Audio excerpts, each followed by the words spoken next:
I built this entire day to escape Switzerland's 90-degree heat. Then I walked straight into the hottest hike of the trip.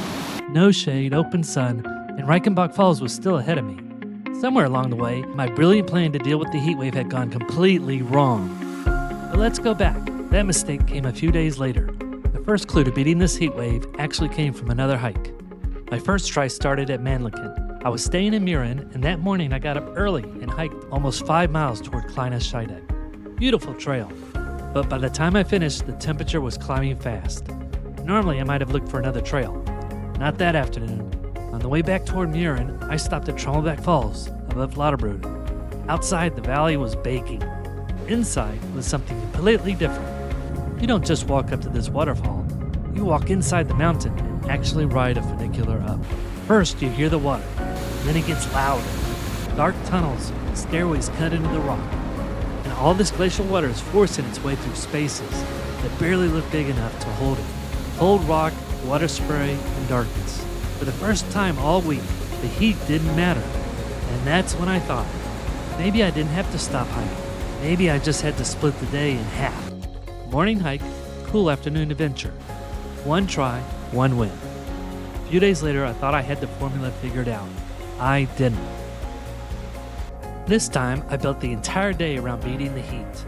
First stop, Aare Gorge. At first, it was perfect.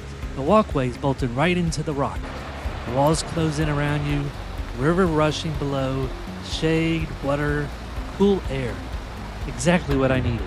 I kept walking deeper into the gorge thinking, I've got this figured out. Then I came back out into the sun, and now we are back to where this video started. The next stop was Reichenbach Falls, and I decided to walk there. That was a mistake.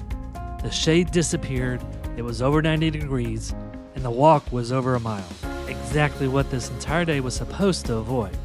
I'd built an entire day around escaping the heat, and somehow put a hot hike right in the middle of it. By the time I reached Reichenbach, I was done with the sun.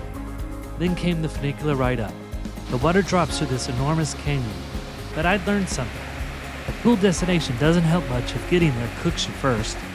So I changed the plan again. 2 tries, 1 win, 1 very bad idea. They say the third time is the charm. 2 days later, I finally did. I started early at Harder Kulm. Big views over Interlaken and the lakes. Then about 3 miles of hiking while the morning was still manageable.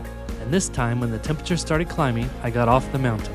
No afternoon hike through the open sun. I headed to St. Beatus Caves. Even from outside, this place looked ridiculous. Waterfalls pouring down the cliff. Stone buildings built into the mountain. Then I stepped through the entrance, and the heat wave disappeared.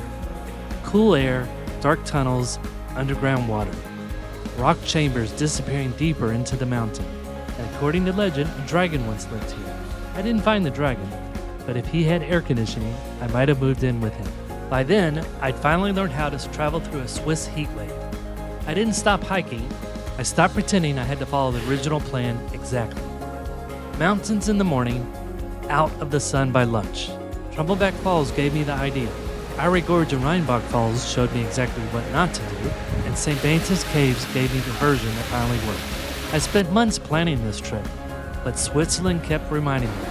A good plan tells you where you want to go. A great trip sometimes depends on knowing when to change it. Many of the rainy day adventures from part 2 of our Switzerland planning series also became perfect ways to beat the heat. You can watch that video here. If you were in Europe during the heat wave, tell us what you did to beat the heat in the comments below. And for our 3 favorite Swiss hikes, click this video. You won't want to miss those.